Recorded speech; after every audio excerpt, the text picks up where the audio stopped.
I'm John Batchelor. Mary Kissel, my colleague, member of the editorial board of the Wall Street Journal and the host of Opinion Journal at WSJ Live, is here, and we welcome our friend and colleague Rich Lowry, the editor of the National Review Online, to remind all of us about Senator Tom Cotton, a first-term senator, a man who is very little known to the American people. He's just elected. He's a young man. He's very well educated. He's a brave man. He served his country in Iraq. And yet, within these last weeks, it's been easy to find on Twitter that Tom Cotton is right up there with Benedict Arnold. This man has betrayed his country. He should be extremely worried about the consequences of his actions. I think the federal marshals are on the doorstep right now, knocking, or perhaps not.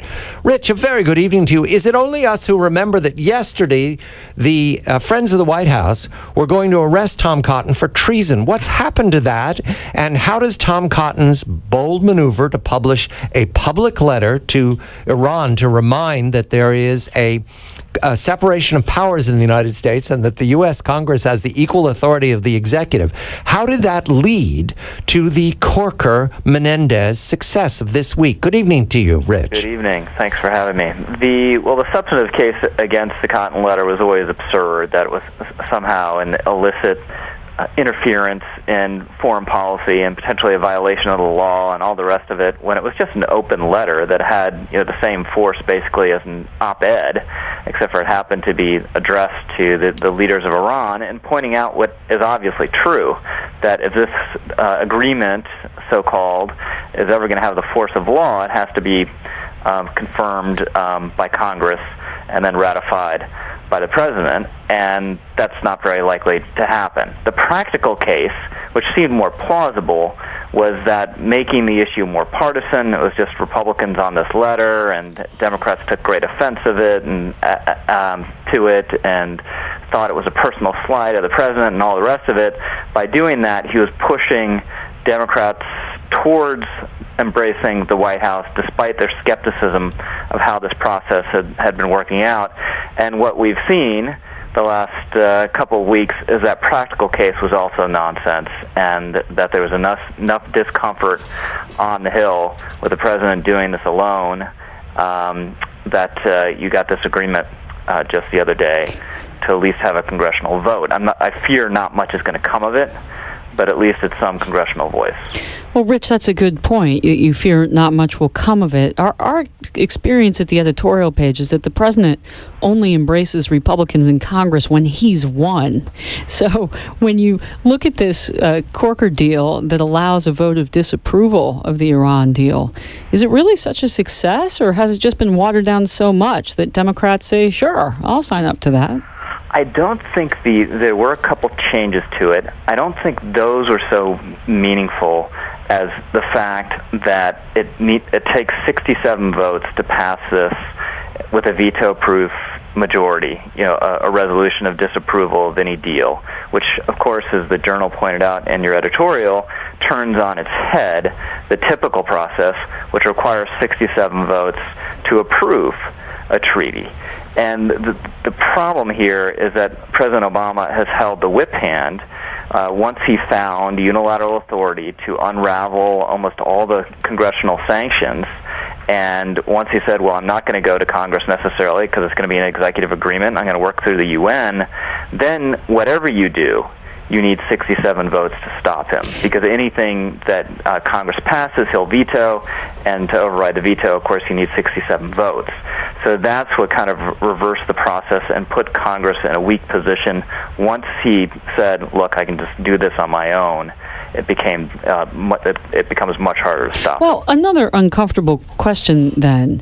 Rather than write an open letter, would it have been more productive for the Republicans in Congress to pass a bill and send it to the president and say, this should be a treaty, Mr. President, and to let him veto that so that the American public could see that he was trying to evade Congress on a major nuclear arms treaty? Yes, I think that's an excellent point. I don't think it's not an either-or, the Cotton letter and engaging in a maneuver like that. But I do think a lot of the attention and energy got sucked into this Corker effort when I think the Kirk-Menendez sanctions would have been much more threatening to the deal. I still think there are things Congress can do now to make the point of what a bad deal this is and potentially destabilize it before it's finished.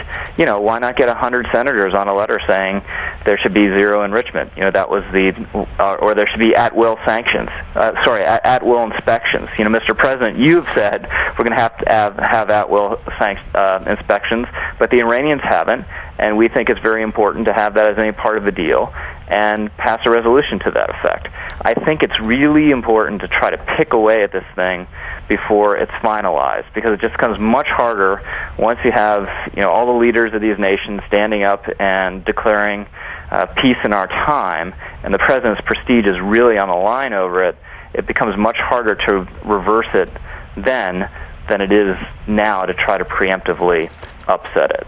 Looking forward, Rich, Mary and I are everyday people, and we're looking forward to the 21st century. And you too, Rich, are an everyday person. But are you our champion, Yes. Rich? That's the question. Said about me, John. All right. We three everyday people looking forward now look at the Iran deal with the perspective not only of the President of the United States, but of the presumptive winner of the Democratic nomination for the presidency in 2016, because Mrs. Clinton will be the president in 2017, and she will still be in her second term when the 10-year time expires and Iran can go to become a nuclear state. So, do we believe that Mrs. Clinton will advance her opinion of this tangle between Tom Cotton, the Corker Menendez, the Kirk Menendez, and the president?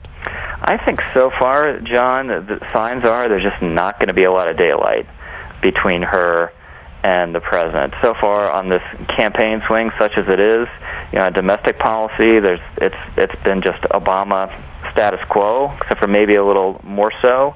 And despite Clinton showing a little space between them on foreign policy, what was it, last year at some point, I believe in an interview in The Atlantic, she had a different position on trying to arm the more moderate Syrian rebels than the president did. Otherwise, this is basically her worldview too. It's her foreign policy too. She was there helping implement it for 4 years. So I don't think we're going to see a lot of daylight.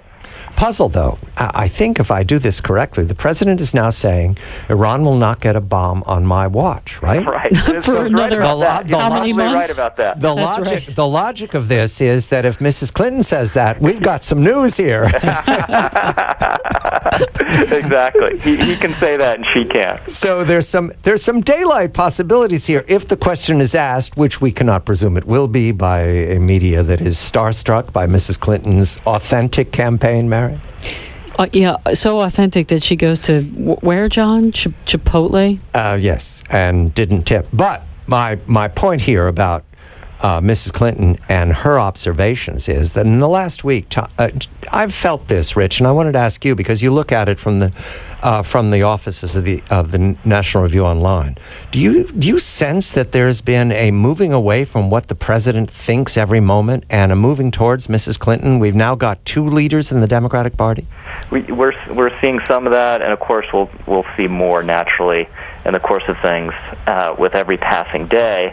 But it's just been remarkable. I've hated and loathed every bit of it, but how relevant the president has remained just through the sheer exercise of his unilateral power and his attitude, hey, you don't like this, come and stop me. And it's really hard to stop him, as we talked about with the Iran deal, unless you have 67 votes to do it, in which case you need a lot of Democrats, and you're not going to get them. But you need a certain kind of Democrat, right? Isn't the triumph of President Obama the fact that he moved the party so far to the left that there are no Joe Liebermans anymore in the Democratic Party? No one really willing to stand up and do the right thing. Yeah, it's been a pincer movement, right? He's moved the party to the left, and then Republicans have beaten a lot of the more red state, moderate type Democrats. They've had that kind of shuffling out, and it's a real rare case, someone like Senator Menendez, who's really willing to stand up. Last moment, 30 seconds. And we see where that's gotten him. Yes, I don't want to be ironic here, but the last moments. Tom Cotton, were you impressed by how he stood up to the blast that he took, Rich? Completely impressed. He handles himself very well. He's a very bright guy. Anyone who knew him even before he was elected to Congress knew this guy was a real talent, was going to be a real force, and that's more true than ever. Rich Lowry is the editor of the National Review Online, Mary Kissel, the editorial board of the Wall Street Journal, and the host of Opinion Journal each day at WSJ Live. I'm John Batchelor. This is The John Batchelor Show.